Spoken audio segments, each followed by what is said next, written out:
نتعلم بحثا علميا، نكتب أبحاثا ورقيا، بتفان يتجاوز حلما يتألق حسنا أبديا.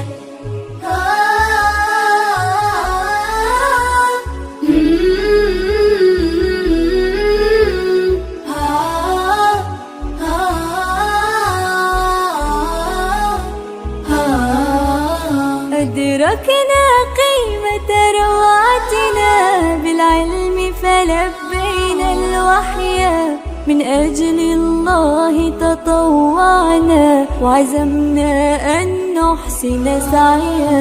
أدركنا قيمة روعتنا بالعلم فلبينا الوحي، من أجل الله تطوعنا